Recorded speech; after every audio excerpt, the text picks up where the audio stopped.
네, 한국은행의 금융통화위원회와 더불어서 또 있는 대내적인 이벤트 옵션 만기일입니다. 어제 같은 경우에는 외국인 물론 현물 시장에서도 1,800억 원이 넘는 순매도를 보였지만 특히나 선물 시장에서 5,300억 원이 넘는 순매도를 보이면서 시장에 부정적인 영향을 미쳤는데요. 오늘 외국인의 매매 동향 비롯해서 자세한 옵션 만기일과 관련해서 우리가 확인을 해봐야 할 사항들 집중적으로 또 점검을 해보겠습니다. 우리투자증권의 최창규 연구원입니다. 안녕하세요. 예, 안녕하십니까? 네, 먼저 오늘 11월의 옵션 만기일 어떻게 진행이 될 것으로 전망을 하세요? 예, 일단은 프로그램 매매가 매도로서 선행되었기 때문에 만기 부담에 대해서 크지 않다 또는 제한적이다라는 의견이 다수를 이루고 있습니다. 저희 역시도 크게 다르진 않은데요. 그렇다고 해서 이번 만기가 대규모 프로그램 매수가 들어온다든지 방향성이 바뀌진 않을 걸로 예상을 하고 있습니다. 무엇보다 지수가 밀리는 과정에서 베이시스의 약세가 선행되었고요. 베이시스의 약세와 더불어서 외국인들 현물 매매와 함께 비차익 거래 역시도 부정적인 수급이 유지되고 있기 때문에 방향성은 매수보다는 매도에 가깝다. 이렇게 먼저 전망을 드리겠습니다. 네, 전반적으로 방향성은 매도지만 그래도 만기일 부담은 제한적이다라고 결론을 지어주셨는데 보다 세부적으로 좀 살펴보자면은 이 만기일의 축은 또 차익 거래 아닙니까? 차익 거래 쪽 청산 환경은 지금 어떻게 구성이 되고 있습니까?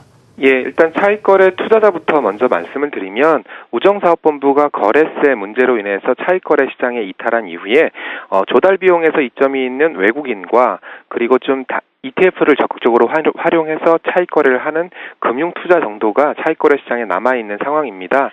그렇지만 지금이 시기적으로 연말에 가깝기 때문에 외국인들의 차익거래는 그렇게 걱정할 필요가 없다라고 말씀드리겠습니다. 이유는 연말 배당이 삼성전자의 보통주 주가 대비해서 1% 배당 그리고 3월 결산법인이 12월 결산법인으로 결산호를 바꿨기 때문에 연말 배당 수익률은 지난해보다 늘어날 예정입니다.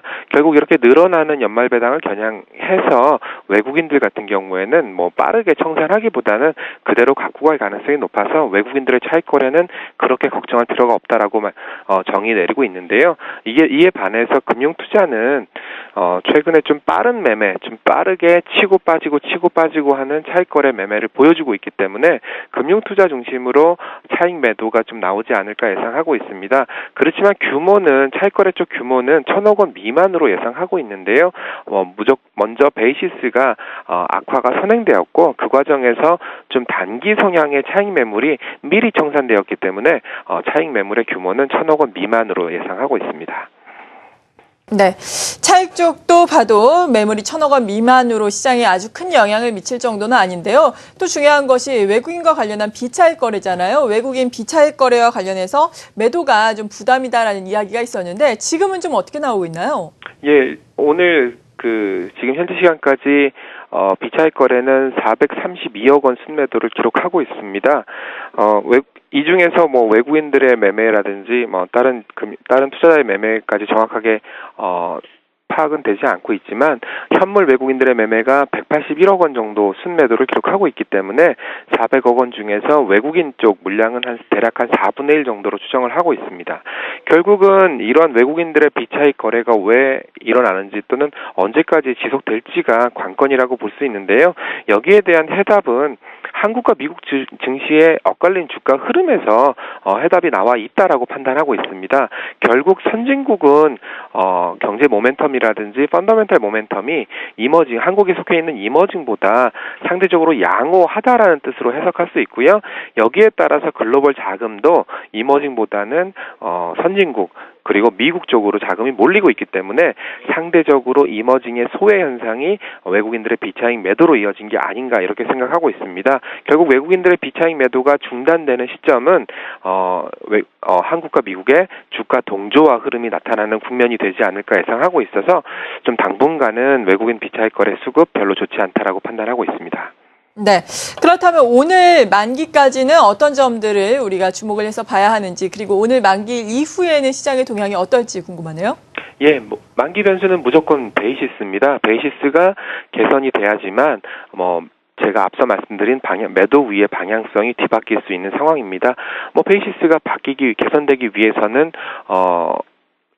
무엇보다도 지수가 좀 기술적인 반등이 되었건 아니면은 뭐 펀더멘탈적인 반등이 되었건 좀 화끈한 반등을 보여줘야 베이시스의 개선도 이끌 수 있기 때문에 이런 부분들이 장 종료까지 눈여겨봐야 될 부분이고요.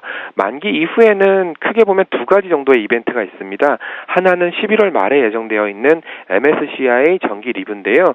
공교롭게도 그리스가 선진국에서 이머징으로 내려왔습니다. 그러면 결국은 그리스를 이머징 마켓 지수를 추정하는 자금들은 그리스를 신규로 편입을 해야 되고요. 그리스를 신규로 편입하는 만큼 한국이나 브라질, 러시아와 같은 이머징 국가 시총 상위 국가들을 좀 조금씩 팔아야 되기 때문에 이런 부분들이 좀 외국인 수급과 관련해서 좀 부정적인 영향을 줄 수 있기 때문입니다. 두 번째는 제가 앞서도 잠깐 말씀드렸던 연말배당인데요. 연말배당 제가 한 1.2% 정도로 코스피 100은 연말배당 수익률을 예상하고 있는데요. 이거보다 좀 더 연말배당 수익률이 증가한다면 더 많은 프로그램 매수를 배당을 겨냥한 프로그램 매수를 유인할 수 있기 때문에 연말배당 수익률이 어느 정도 수준까지 개선될 수 있는지 여부도 만기 이후에 중요한 변수라고 할 수 있습니다. 네, 잘 알겠습니다. 우리투자증권의 최창규 연구원과 함께 옵션 만기일과 관련한 사항들 알아봤습니다. 감사합니다. 예, 수고하십시오.